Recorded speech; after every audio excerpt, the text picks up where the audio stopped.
In the last video, I gave you an inquiry-based challenge.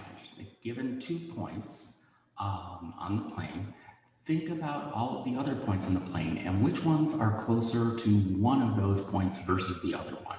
And can you describe all of the points that are the same distance between the two of them? Okay, so I added a bunch more points to my picture, and let's see if what I drew kind of looks a little bit like what you drew, and if we can come to the same conclusions based on what we saw. So here are my points, and what I'm noticing is, I don't know if it's predictable, but if I had come up with guesses at some point, I probably would have guessed that there's, kind of half the plane is going to be closer to point A and the other half is going to be closer to point B.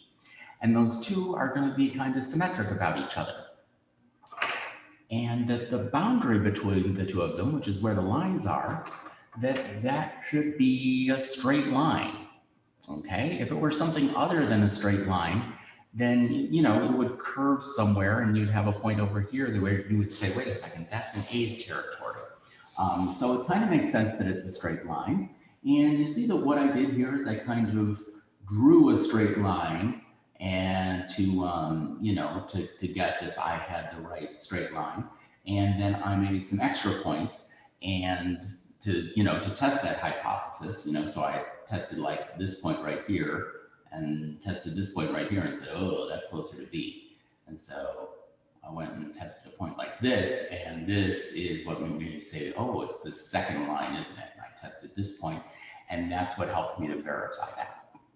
All right, so just saying that those yellow points make a straight line is nice and all, but it's not the most precise of observations. So let's see if we could lean in a little bit more and say some more precise things about this line.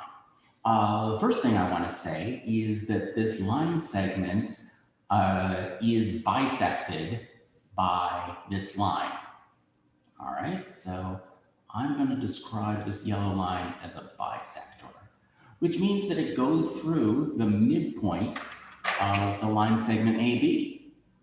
And I can see, all right, that's how far the midpoint is from A. This is how far the midpoint is from B. So yeah, the midpoint is definitely on that line.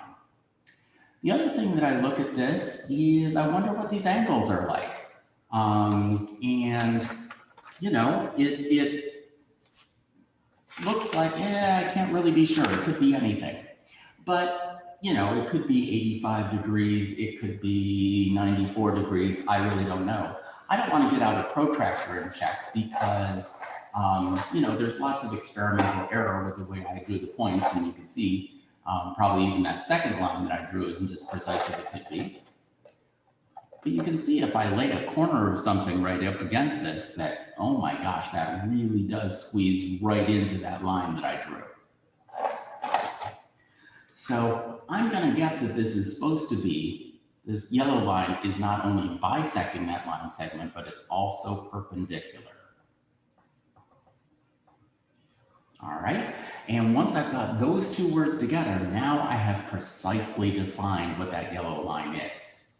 So if I can find the midpoint of the line segment and draw a line that goes through this that's perpendicular to this line segment, I'm going to have that yellow line, and I don't even need to test, any points if I could do both of those things automatically.